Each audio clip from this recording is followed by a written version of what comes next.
இன்றைக்கு எல்லோரும் அதிர்ஷ்டம் தேடி அலைந்து கொண்டிருக்கிறோம். அது தவறில்லை. இருப்பினும் எண் அது ரொம்ப முக்கியம். எண் என்பது ஒவ்வொரு மனிதனுக்கும் நிச்சயமான அவசியமான ஒன்று. எண் என்பது நாம் பிறந்த தேதியாகும்.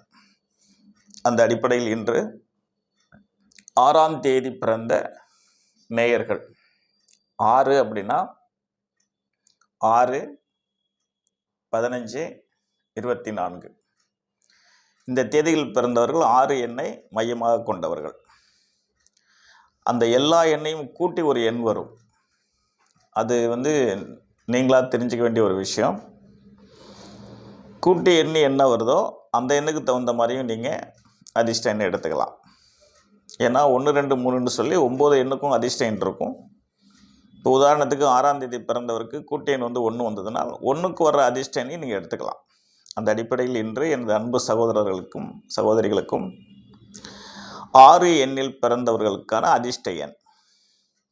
6 எண்ணில் பிறந்தவர்களுக்கு அதிர்ஷ்ட எண் அப்படிங்கிறது 6ம் 9ம்.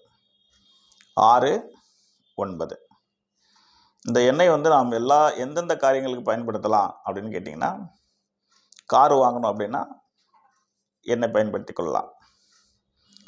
2 வீலர் வாங்கினோம்னா அதுக்கான எண்ணாவும் இதை பயன்படுத்திக்கலாம்.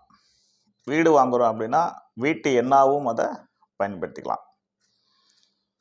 தொலைதூர பயணங்கள் போகிறோம் அப்படின்னா அதை நாட்களை எடுத்துக்கணும். நாட்கள் அப்படின்னு சொன்னீங்கன்னா 6ஆம் தேதி, 15ஆம் தேதி, 24ஆம் தேதி, 9ஆம் தேதி, 18ஆம் தேதி, 27ஆம் தேதி. நம்ம வாழ்க்கையில் நாம் பார்த்து செய்ய வேண்டிய அனைத்து நல்ல காரியங்களையும் நல்ல தேதியில் நம்ம செய்யலாம், நல்ல எண்களில் செய்யலாம். இதைத்தான் பண்டிட் சேதுராமன் ஐயா அவர்கள் அதிர்ஷ்ட விஞ்ஞானம் என்ற புஸ்தகத்தில் பதிவிட்டிருக்கிறார். அதை உங்களுக்கு நான் பகிர்ந்துக்கணுங்கிற நோக்கத்தில் தான் இதை நான் சொல்லியிருக்கேன். இன்னைக்கு 2 வீலருக்கு 4 வீலருக்கு வீடு இவை எல்லாத்துக்குமே அதிர்ஷ்ட எண் பார்த்து வாங்குவதோடு சேர்த்து லாட்ரி டிக்கெட்டு தான். அந்த காலத்தில் புதையல் கிடைச்சதா சொல்லுவாங்க, செல்வந்தர் வீட்டில் குழந்தை பிறந்ததாக சொல்லுவாங்க, சொத்துக்கள் பூர்வீக சொத்து கிடைச்சதா சொல்லுவாங்க. இப்படி அரசியல் யோகத்தில் ஈடுபட்டவர்களுக்கு 5 ஆண்டு பெரிய பொறுப்புகள் இருந்தாங்கன்னா அவங்க ஆயுள் காலம் வரைக்கும் தேவையான பணத்தை சம்பாதிச்சிருவாங்க. இதெல்லாம் விபரீத ராஜயோகத்தில் ஒன்று. அந்த விபரீத ராஜயோகத்தில் ஒன்றாக இருப்பது தான் லாட்டரி டிக்கெட்.